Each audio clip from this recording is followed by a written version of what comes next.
안녕하세요. 헬스 건강정보 헬마드입니다. 최근 프리웨이트가 중요하다는 영상을 몇 개 올렸었는데 댓글들을 가만히 보다 보면 굳이 프리웨이트 할 필요 없다, 요즘은 머신이 잘 나와서 충분하다 라는 의견이 꽤 달리는 걸 볼 수 있었습니다. 저 같은 경우는 개인적으로 프리웨이트를 조금 더 선호하고 실제로 운동을 할 때 벤치프레스, 데드리프트, 스쿼트, 밀리터리 프레스, 바벨로우 5개를 특히 즐겨 하는데요. 뭘로 하든 쇠질은 몸을 강하게 만들지만 방법에 따라서 효과성과 효율성에서 차이가 나기 마련입니다. 오늘은 개인적인 경험과 생각을 토대로 프리웨이트와 머신 운동의 차이를 짚어보겠습니다. 그리고 유명 유튜버분들은 왜 프리웨이트를 강조하는지, 반면에 어떤 정상급 보디빌더들은 왜 머신을 많이 사용하는지 비교 정리해보겠습니다. 운동 초보자분들이 프리웨이트부터 시작하면 다친다는 건 어느 정도 맞을 수 있는 말입니다. 기초 근력과 코어가 발달하지 않은 상태에서, 그리고 자세와 호흡을 제대로 하지 못하는 상태에서 프리웨이트를 하다간 10중 8구 부상을 입죠. 이게 중량이 낮을 땐 티가 안 나는데 무게를 올릴수록 티가 나게 자세가 무너지고 결국 부상도 머지않아 입게 됩니다. 기본적으로 다중관절 운동, 즉 여러 관절이 서로 협력하면서 운동이 이루어지는 프리웨이트는 관절과 근육의 움직임을 이해하지 못하고 냅다 하면 노가다가 될 수 있습니다. 힘은 강해질지언정 보디빌딩은 되지 않는 거죠. 습관이 잘못 들면 고치기도 어려워집니다. 예를 들어 바벨로우를 하는데 상체 각이나 고관절의 활용, 팔의 각도 등에 대한 이해가 없으면 상부 승모나 팔 등 주동근이 아닌 엉뚱한 근육만 사용하게 되는 경우가 있습니다. 그리고 잘못 키워진 근육은 점점 더 그 개입도가 높아지면서 자세를 교정하기 더욱 힘들어지게 되는 거죠. 사실 제 얘기이기도 합니다. 따라서 웨이트 트레이닝을 본격적으로 하려는 초보자분들은 전문가의 도움을 받으면 좋은데, 다니는 헬스장이 있다면 최소 PT 10회 정도는 들어보시고 3대 운동 혹은 5대 운동 위주로 자세를 배워보시길 권장드립니다. 당연히 저중량으로 실력 있는 트레이너의 지도하에 안전하게 수행해야겠죠. 프리웨이트가 되면 스미스 머신을 포함한 머신 운동은 저절로 됩니다. 모든 머신 운동은 프리웨이트 동작에서 파생되었고 궤적을 제한한 것이기 때문이죠.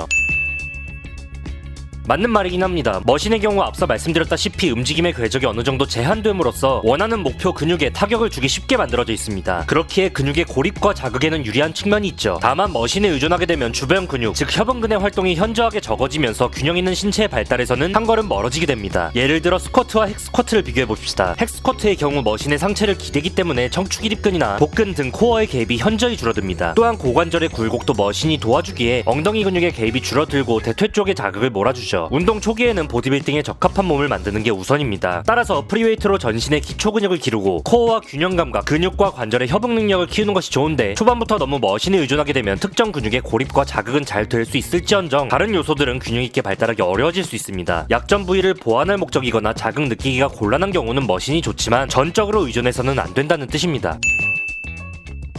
초보자분들의 경우 프리웨이트가 먼저냐 머신이 먼저냐에 대한 정답은 없습니다. 어느 정도 몸과 근육의 움직임에 대한 이해와 경험이 있거나 퍼스널 트레이닝을 일정 기간 받고 배워서 올바로 프리웨이트를 수행할 수 있는 경우는 프리웨이트를 빠르게 익혀나가는 것이 좋습니다. 반면에 기초 근력과 근육이 부족하고 웨이트 트레이닝에 대한 이해가 부족하다면 머신 운동을 통해 기초적인 움직임과 근육으로의 자극을 느껴보는 것이 좋겠습니다. 벤치프레스가 어렵다면 체스트 프레스나 푸시업부터, 스쿼트가 어렵다면 레그 프레스부터, 숄더 프레스가 어렵다면 숄더 프레스 머신부터, 바벨 컬이 어렵다면 프리처 컬부터 해보는 거죠.